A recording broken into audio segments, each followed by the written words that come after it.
Salut tout le monde. Alors, j'espère que vous allez bien m'entendre parce que je suis en train de parler doucement. Il y a les enfants qui dorment. Mais en fait, là, on vient de rentrer du spectacle de fin d'année de Nefis, donc notre fils qui a 8 ans. Et il chante à la chorale de l'école. Donc, on était à une paroisse. Et puis il y avait pas mal de petits discours qui m'ont rappelé qu'en fait ça aurait été important de faire cette vidéo. On est en pleine période de Noël, donc là c'est juste avant les vacances de Noël.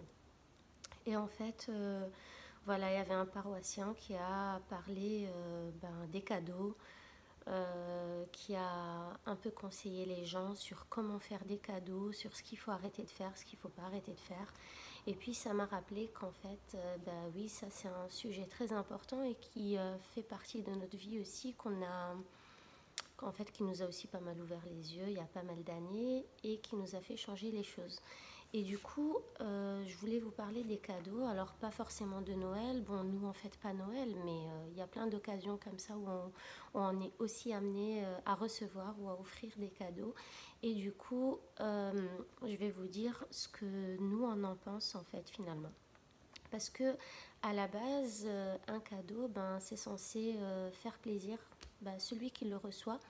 Mais les psychologues, en fait, disent que celui qui donne le cadeau, c'est celui qui reçoit le cadeau, en fait. Donc, c'est le donneur qui se fait un cadeau en donnant son cadeau à quelqu'un d'autre. Voilà, j'espère que c'est compréhensible ce que je dis.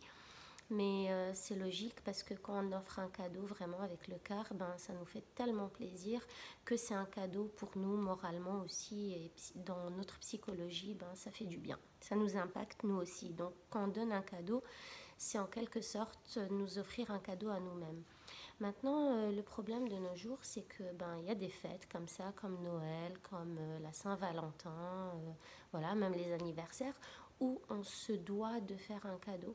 Et forcément, l'intention qui est derrière, elle va pas toujours être bonne, on va dire. Enfin, elle va pas toujours être la même que celle qu'elle est censée être. Donc on se retrouve souvent, vous comme moi, comme, comme tout le monde, à faire des cadeaux juste pour faire des cadeaux, pour pas aller les mains vides quelque part. Voilà, c'est un anniversaire, il y en a plein des anniversaires, les amis d'école, enfin dans notre entourage, la famille. Et des fois, par manque de temps ou par manque de temps en général, par fatigue ou par oubli, on va se retrouver à faire un cadeau juste pour faire un cadeau. Et ce cadeau n'a pas été pensé, n'a pas été réfléchi, et du coup, ça ne fera peut-être pas plaisir, hein, c'est pas tout le temps le cas, mais ça ne fera peut-être pas plaisir à la personne qui le reçoit. Et forcément, quand nous on fait un cadeau à la va-vite, ça ne nous fait pas la même chose au fond, on n'est pas forcément heureux d'avoir offert ce cadeau-là. Et du coup, dans notre société aujourd'hui, on nous suggère des besoins qui n'ont pas forcément lieu d'être. Et on est souvent amené à acheter des cadeaux qui finalement ne vont pas forcément être utilisés ou voilà, qui vont pas forcément faire plaisir parce qu'ils tombent pas au bon moment ou parce qu'on les offre à une personne qui n'a aucun intérêt pour ces objets-là. Voilà, c'est juste des exemples que vous avez tous expérimentés et que voilà, des exemples de la vie de tous les jours. Nous aussi, on est amenés à recevoir des cadeaux qui nous servent pas à grand chose. Alors là, le problème, c'est que soit on s'en fiche un peu et puis on veut juste faire le cadeau, soit on ne connaît pas assez bien la personne. Et le but du cadeau à la base, c'est de bien connaître la personne, de bien savoir ce qu'elle aime, ce qu'elle aime pas, qu'est-ce qui lui ferait plaisir, ce dont elle a vraiment envie en ce moment. Et voilà, ça c'est un geste d'amour en fait que de penser à la personne de façon on va dire empathique, on se met à sa place, on la comprend, ça veut dire qu'on a écouté, ça veut dire qu'on a fait attention. Donc offrir un cadeau, c'est offrir de l'attention et de l'amour à la personne qui le reçoit, mais aussi à nous-mêmes.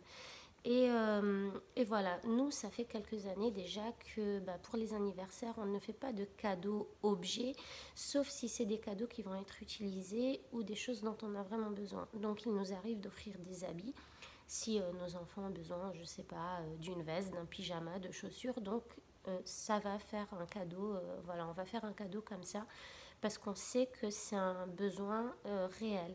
Après, il y a clairement les choses qu'ils veulent et qui leur feraient super plaisir, hein. Vous pouvez penser à tous les jouets que les enfants adorent, mais on essaie quand même de leur faire comprendre que voilà, ça reste une envie ponctuelle, mais une fois qu'ils auront joué avec cet objet-là, eh ben, ils ne vont pas forcément y trouver un grand intérêt et du coup ben, ça va faire un peu de l'argent jeté par les fenêtres parce qu'ils vont en avoir tellement, ils vont les délaisser, voilà, l'envie en fait elle sera passée très très vite.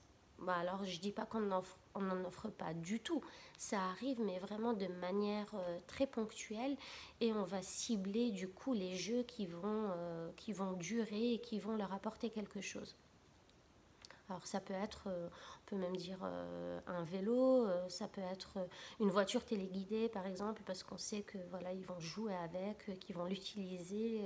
Voilà, j'ai pas d'exemple là tout de suite maintenant, surtout que qu'on a déménagé d'un pays à un autre et qu'on n'a plus grand chose. Mais voilà, l'idée elle est là. Alors qu'est-ce qu'on préfère offrir à la place? Alors on a décidé que finalement des expériences ou des choses dont ils vont se souvenir, donc offrir plutôt des expériences et des souvenirs, et ben ça allait être plus bénéfique. Et du coup, d'ailleurs, il y a des études qui ont été faites sur des enfants de 4 5 6 ans. Voilà, j'ai plus la référence vraiment en tête, mais je pourrais vous mettre ça plus tard. Et des études ont été faites et qui ont démontré que, en fait, quand les enfants ont le choix entre choisir un cadeau dont ils avaient vraiment envie et plutôt passer du temps avec leurs parents, et ben en général ils choisissent de passer du temps avec leurs parents. Alors ils vont pas forcément refuser le cadeau, mais ils préfèrent sur ce coup-là choisir de jouer ou de sortir ou voilà de vivre quelque chose avec les parents. Et c'est vrai que quand on y réfléchit bien, on peut juste revoir notre propre enfance à nous. Qu'est-ce qui nous a le plus marqué? Est-ce que c'était le matériel ou est-ce que c'était des moments qu'on avait passés ensemble? Donc voilà, alors j'ai pris quelques notes ici et en fait il y a une liste de choses qu'on peut offrir et qui ferait super plaisir quand vous ciblez les personnes à qui vous allez les offrir. Mais voilà, par exemple, pour les expériences, il y a des billets de concert, des entrées à un match de sport, basket, foot, ça dépend de ce que la personne adore, un abonnement de cinéma, de théâtre, un abonnement de golf, enfin, ça peut être des abonnements de musée, de trampoline hein, pour les enfants, pour ceux qui aiment ça. Alors il y a aussi les souvenirs comme un photobook ou peut-être un livre de recettes de famille qui peut être fait sur mesure et bien personnalisé. Ça peut être un calendrier avec les photos de la famille. Ça peut être aussi, on peut faire en cadeau euh, une babysitter par exemple pour garder des enfants, pour quelqu'un qui en a besoin ou qui n'a pas la possibilité de sortir, de prendre soin de sa personne parce qu'elle est débordée, parce qu'elle a des enfants et puis que voilà elle s'oublie un peu, donc une babysitter pour qu'elle puisse un peu respirer, une aide ménagère, une femme de ménage pour quelqu'un qui est vraiment surmené par les tâches ménagères, un dîner dans un restaurant, un lavage de voiture, ça peut être un massage, une personne qui est enceinte, un massage de grossesse, ou alors aussi il y a des cours, les cours de cuisine, de pâtisserie, des cours de danse, de natation, des cours de musique, de peinture. Et puis il y a les consommables, tout ce qui se mange, hein, donc ça c'est toujours bien parce que c'est pas gaspillé, c'est pas du gâchis. On va offrir un cadeau qui va forcément servir. Ça peut être un panier de fruits, des cartes cadeaux pour un café, pour des restos ou des cookies, des gâteaux faits maison, voilà. Donc il y a pas mal en fait de petits cadeaux comme ça super attentionnés qui vont au final vous faire plaisir de les offrir et qui vont faire plaisir à la personne qui le reçoit parce que cette personne-là va se dire ah il a vraiment pensé à moi, il ou elle hein, a vraiment pensé à moi, il a bien réfléchi, il sait que j'aime ça donc c'est vraiment voilà ça fait de cette personne une personne attentionnée qui offre en fait de l'amour et voilà à travers ce genre de choses. Voilà, voilà.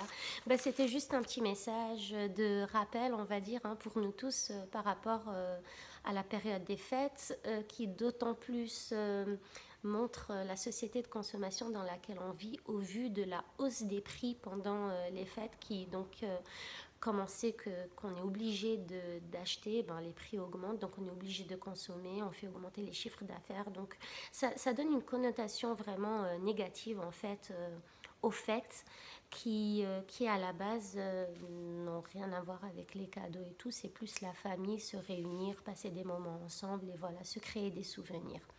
Voilà, voilà, bah, je vous retrouverai dans une autre vidéo sur un autre sujet qui nous tiendrait sûrement tout aussi à cœur. Voilà, bonne fête à vous, bonnes vacances et puis à bientôt.